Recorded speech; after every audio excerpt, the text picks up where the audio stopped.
Assalamualaikum warahmatullahi wabarakatuh. Kami dari kelompok 5 ingin mempresentasikan tugas kelompok dari kami yang akan dibawakan oleh anggota kami, yaitu Ayuni Setianingrum, Diah Ajahra, Ika Nur Afifah, Meita Istanti, Geis Raihan Amar, dan Mutiara Ratu Nabila Tujahra.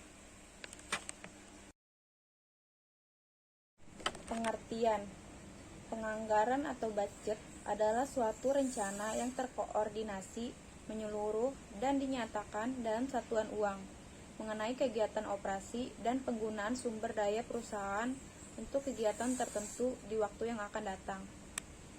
Penganggaran atau budgeting adalah proses penyusun anggaran-anggaran. Sistem penganggaran atau budgeting system adalah prosedur-prosedur yang dipakai untuk menyusun anggaran. Slide selanjutnya akan dibacakan oleh Ayuni.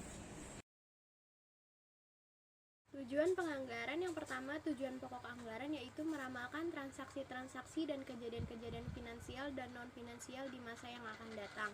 Tujuan kedua anggaran yaitu adalah mengembangkan informasi-informasi yang akurat dan bermakna bagi penerima anggaran.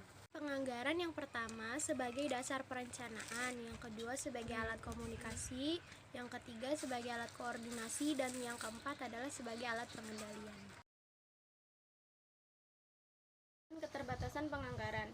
Yang pertama, anggaran cenderung terlalu menyederhanakan fakta-fakta dari situasi nyata di lapangan dan tidak benar-benar menunjukkan kompleksitas yang dihadapi oleh manajemen. Yang kedua, anggaran bisa saja terlampau menekankan hasil-hasil, namun bukan pada sebab-sebabnya. Yang ketiga, anggaran menuntut dukungan penuh dan keterlibatan manajemen. Yang keempat, anggaran dapat mengurangi inisiatif manajemen dengan menghalangi perkembangan dan langkah baru yang tidak tercakup dalam anggaran. Jenis-jenis anggaran. Terdapat 4 macam sistem penganggaran, yaitu yang pertama anggaran inkremental atau incremental budget. Penganggaran inkremental adalah metode anggaran yang hanya mempertimbangkan perubahan sumber daya dari anggaran tahun sebelumnya. Dalam penganggaran inkremental, anggaran tahun sebelumnya berfungsi sebagai dasar terhadap sumber-sumber daya inkremental yang dianggarkan. Yang kedua, anggaran basis nol atau zero based nol. Dalam anggaran basis nol, semua jajaran manajemen bertolak dari nol dan menaksir kebutuhan sumber daya yang diperlukan untuk mendanai aktivitas tahun anggaran yang akan berjalan. Yang ketiga, anggaran statik atau static budget.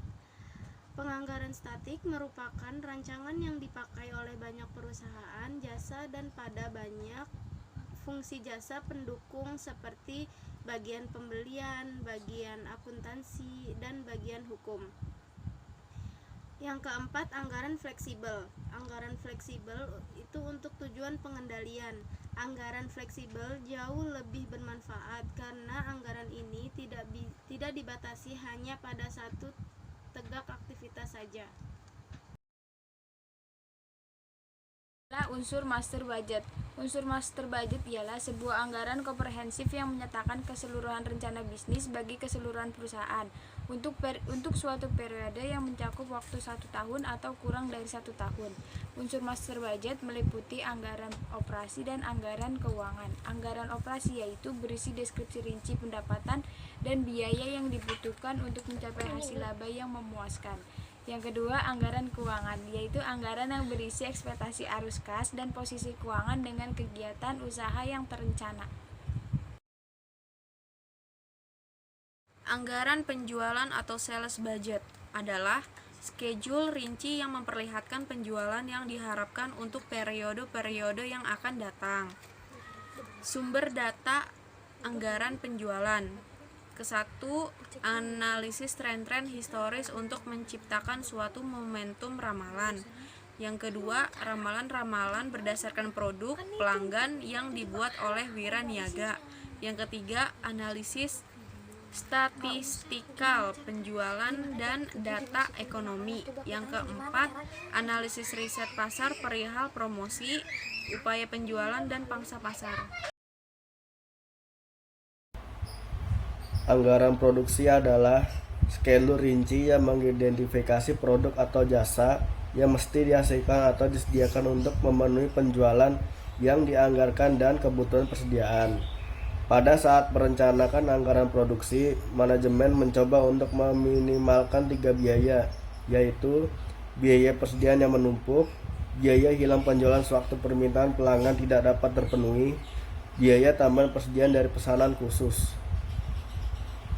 Berikut presentasi yang sudah kami bacakan, kurang lebihnya mohon maaf. Wassalamualaikum warahmatullahi wabarakatuh.